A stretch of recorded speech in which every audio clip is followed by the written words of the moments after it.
This Future Cities Africa episode is brought to you by the Greater Tygerberg Partnership. The Greater Tygerberg Partnership is a development facilitation agency charged with a mandate to unlock Bellville's potential as a sustainable, prosperous, and inclusive leading African city. Maurietta Stewart, Head of Environmental and Heritage Management for District A+D, that's Bay and Tygerberg at the City of Cape Town, and Guy Briggs, Partner and Head of Urban Design at DHK Architects, are my guests today. We discuss successful placemaking to build inclusive African places. Moreta, Guy, welcome. A question to both of you. What are the unique opportunities for effective placemaking in African cities?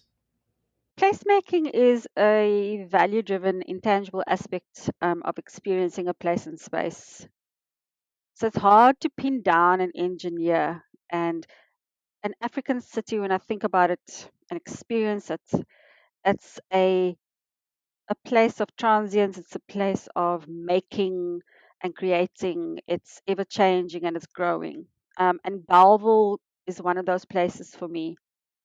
People are constantly moving through this space. So the aspect of informality, in my perspective, is important to harness as people move through the space and creating a sense of place. So rather than creating and engineering built environment solutions, for me is to find where it's working and to harness and come alongside those aspects of placemaking. So, as built environment practitioners, we need to challenge our own notions of what placemaking is supposed to be and how we've been trained, and harness the informality and the creative nature and kind of spirit of a place. Placemaking is a universal phenomenon. I really enjoyed Marietta's thoughts on that. I gave some thought to this earlier. To me, there are three things in particular that stand out in Africa. And of course, Africa is an enormous place, so to generalize about African cities is also a presumption. But firstly, the question of community. There's an enormous strength of community across many and various African cultural philosophies. And here in South Africa, it's encapsulated in the concept of Ubuntu, where we're all bound together. And the community or the common good is more important than the individual. So that very notion needs to be at the heart of making place and making public spaces. Secondly, and again, a gross generalization, but climatically, the climate across most of Africa, notwithstanding the fact that it's pouring with rain outside today here in Cape Town, but generally, Africa has a mild to hot climate, and this lends itself to life outdoors. So life is public, and that in itself contributes hugely to a way of making place across this continent. And then thirdly, the role of nature and the potential to integrate nature. And I think especially of trees and the role that trees play across the African continent. Spiritually, culturally, they have medicinal value, they have an obvious role in terms of climate mitigation, so providing shade, shelter, etc. And they're iconic. And I think they're actually a hugely undervalued resource and a very simple resource that can differentiate the way we make places in Africa and in South Africa. Guy, can you give me an introduction to the top 10 factors to be considered in successful placemaking initiatives? I think that there are spatial factors and I think there are non-spatial factors, and that contribute equally to placemaking. And on the non-spatial side, placemaking is not playing in sandpit. One needs to start with a strong vision, a vision of what kind of place, what kind of character, what kind of people, what kind of activities, what do we wish for out of this place that we're creating. I think we also need to be clear about what we mean by placemaking. So to me, to answer this question, one needs to have an understanding of place as being much more than a space. A place is a settlement. And it's the physical structure of that settlement and the activity that's generated in that settlement, along with the people that are generating that activity. So critically, good, strong placemaking involves partnerships. Partnerships between those who are making the places and the communities that are going to occupy them, be they residents, be they business people, whatever, be they visitors, workers. It also needs partnerships between public sector and private sector. Either one of those entities cannot deliver successful places on their own. There needs to be a multi-sectoral approach. So it's not just something that is incumbent upon built environment professionals, but it needs to have very strong involvement from, obviously, transport professionals, but also the health sector, economic sector, etc., etc. I think it's critical that placemaking is culturally specific. So a thorough understanding of local cultures and local climates is vital for placemaking. And then I think once you've got a place in place, so to speak, the ongoing management and maintenance of that place, that settlement, those spaces, is vital to ensuring that the sense of place is retained. So that's 5 non-spatial factors, and then 5 spatial factors that come to mind. First and foremost, the overall structure of a place. That it has clarity, that it has legibility, that people can find their way around it, that spaces are well defined physically. Secondly, connectivity, both internally and externally. A good place is well connected to its immediate environs, but it's also well connected strategically to places further afield. Thirdly, intensity. And by that I mean both the density of built form, but also the intensity of activity that is taking place. And ultimately, that intensity of activity means an intensity of people occupation. And there's an old adage in the urban design world that people are attracted to people. The busier a place is, the busier it will become, because people want to gather there and be part of that busyness. Fourthly, the question of variety and mix. A good variety of uses, a mix of uses, and those factors working together generate opportunities, which work together to enhance a place. And finally, the structure and physical forms of a good place need to allow for flexibility for change, so that the place can adapt as the context changes, whether it be economic context, cultural context, or climatic context. And those are all factors that we are very familiar with, not just in Bellville, but in our current context in South Africa and across Africa. And what are the challenges to incorporating some or all of those considerations within an African context? It's a challenging question, and it's a challenging question because it requires a challenging response.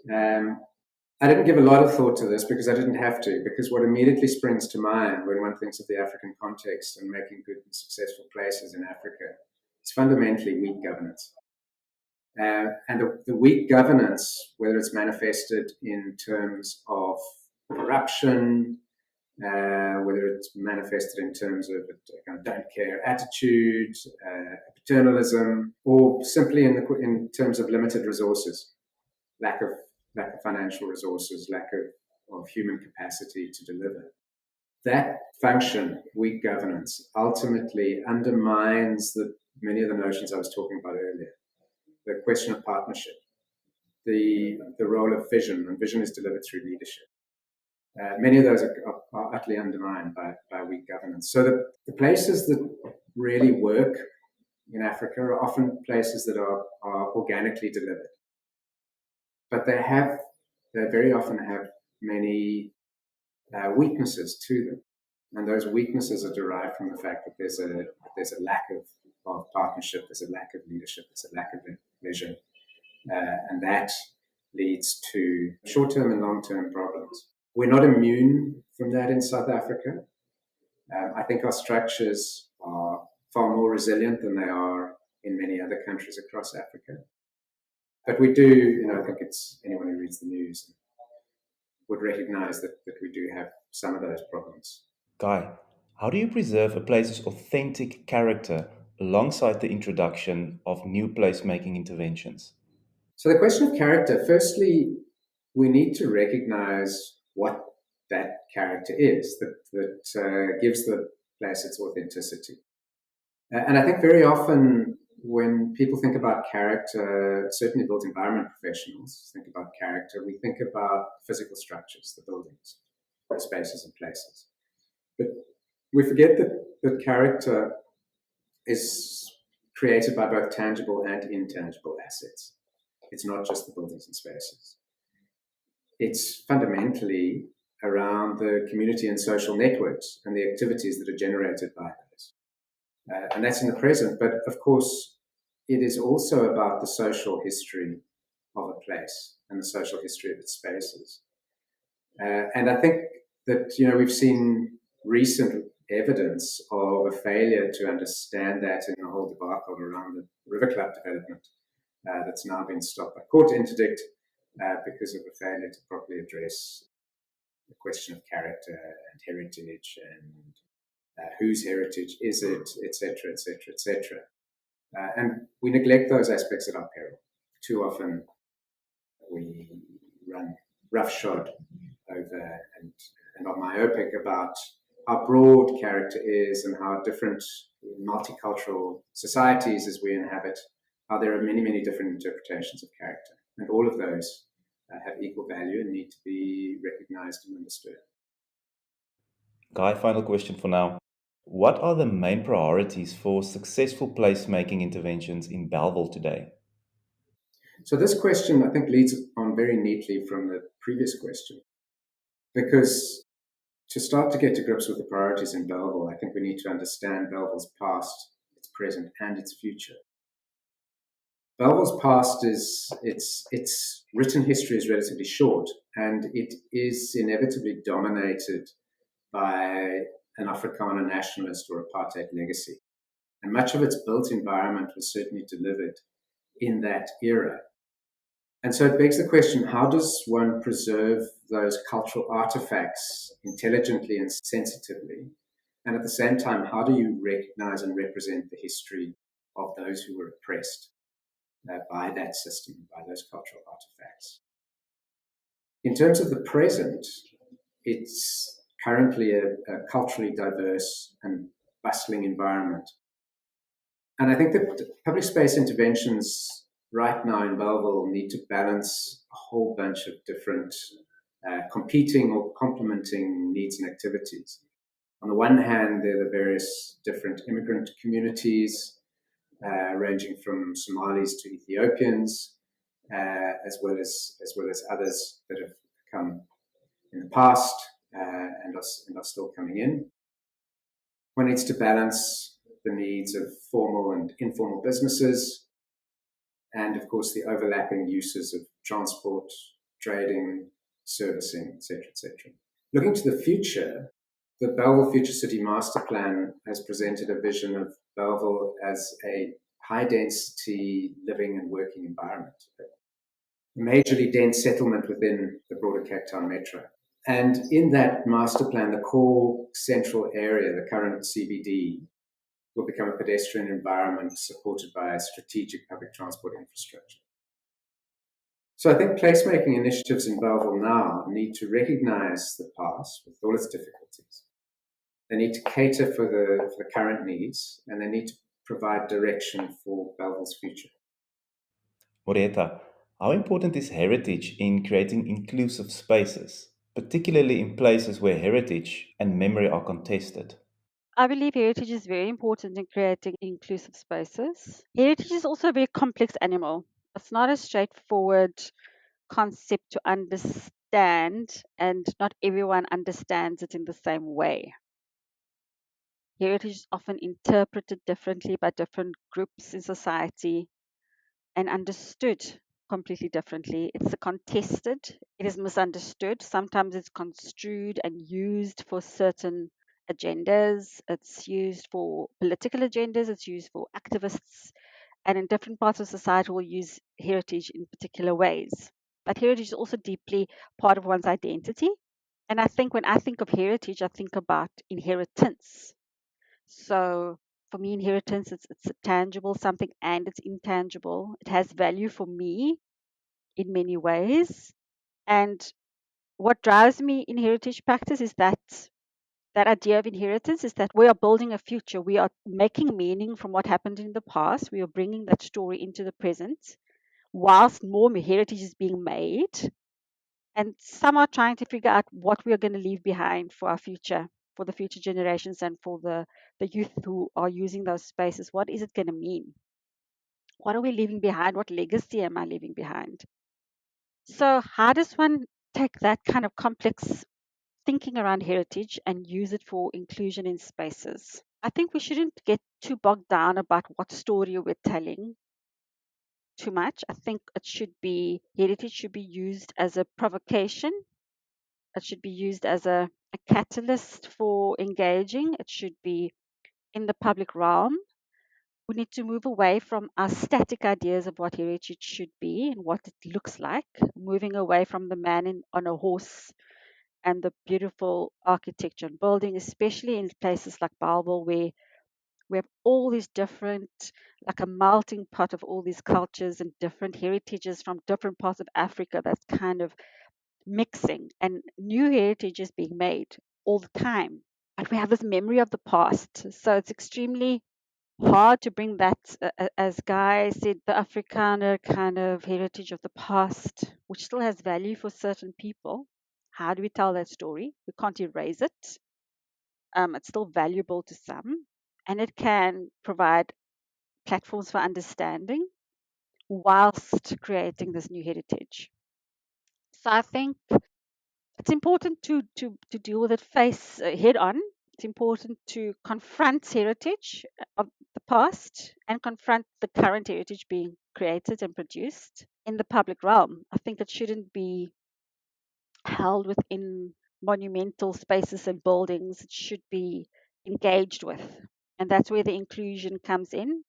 Can draw from artists and performers and other creative expressions in dealing and confronting those things and create inclusive spaces. Whilst heritage is quite in our formal sense of how we understand it, we think of buildings and monuments. For the vernacular, for the community, or whatever word you want to use, community being a contested term of who we are catering for, it means completely different thing. So we need to push ourselves in how we understand heritage, and not be afraid of the contestation, so that we can move towards that kind of debate in public space as we confront all these things, as we pass them, as we walk through space. And I think that moves us towards a deeper understanding of each other. Maurietta, what are the considerations for using heritage to build inclusive communities? Yeah, I wanted to touch on what Guy said earlier about the participation in partnership. I think that's very important in how we represent heritage and how we use heritage. As heritage practitioners and the field in the built environments, we have tools that aren't always flexible in different places, in different spaces. We use a particular way of mapping, we use a particular way of identifying significance, and then we bring that formal lens and try to impose it on something that's very dynamic, especially in a place like Bellville. So, how do we change that way of thinking in a place that is dynamic? Because our city is growing, it's one of the fastest growing cities in the world. If we think through what urbanization is looking like for us and in migration of people, we cannot impose a way of managing heritage that is rooted in a static way of thinking about preservation and conservation. So, one of the main considerations for me would be involving people in how we map, thinking creatively and what kind of tools we could use to do that. Is there a way to use, especially in Bellville, where there is a massive student population because of the university coming through the taxi ranks and on the public routes? Is there a way to use apps to identify certain things with photographs and Is there a way to map it through that kind of tool? Is there a dynamic public space where we can use art and performance in considering how we present heritage that isn't a tangible physical monument or a plaque? We need to be creating meaning for everybody and adapt our tools in how we present heritage.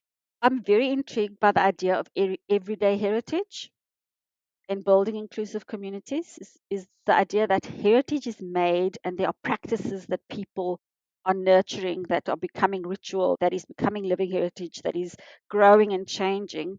How are we facilitating that? It's in how we spatially include people in our city, how we are planning for our city.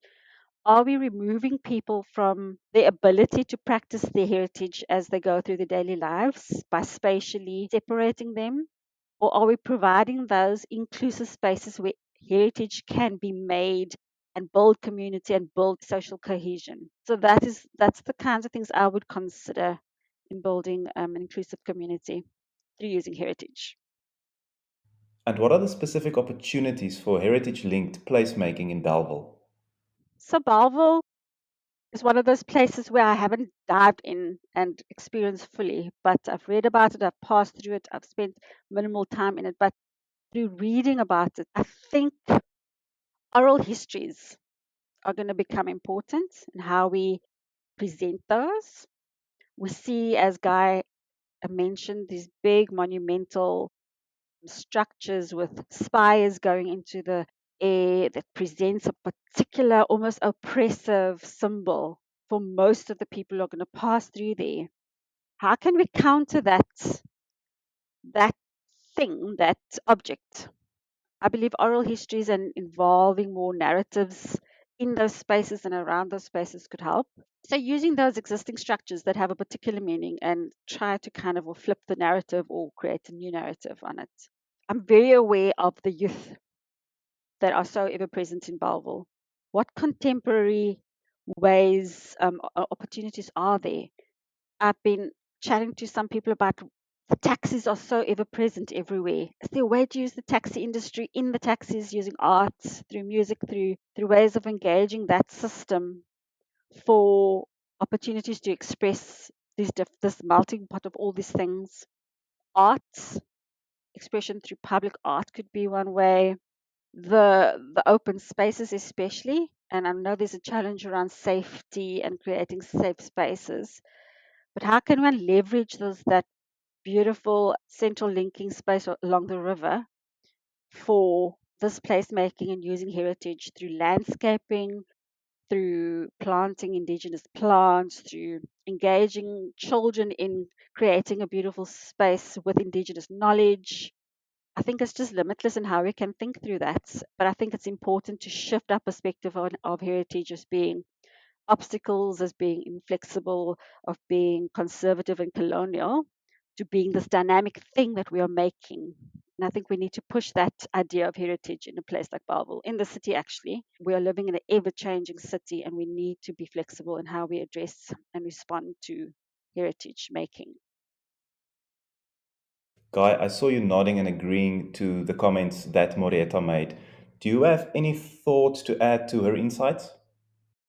I loved listening to what Maurietta had to say, especially about heritage, because I'm by no means a heritage practitioner. I have sufficient amateur knowledge, I should say, to be thoroughly dangerous when it comes to heritage. But the insights that Maurietta brings in terms of heritage, in terms of it being a living, tangible thing, the everyday heritage, it really resonates with me. Because to me, what is important for us to understand about cities is how the lived experience of cities and spaces and places is what makes them real.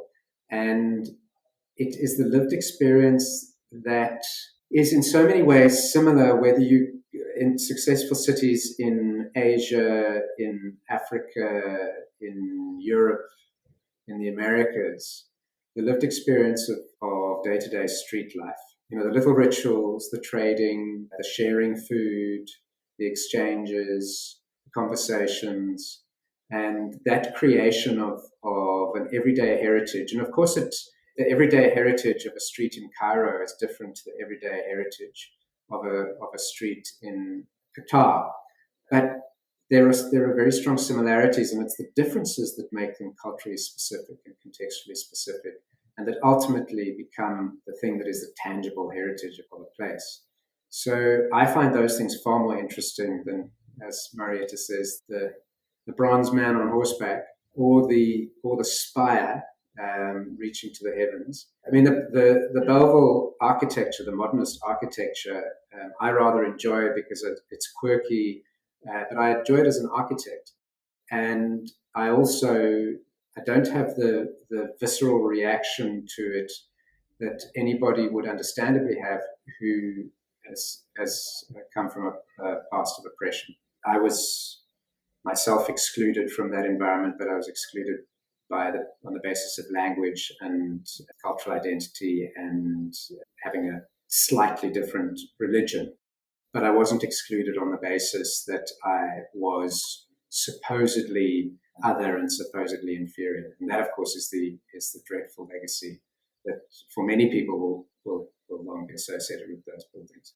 So dealing with them in a sensitive manner is an enormous challenge, but deal with them we must.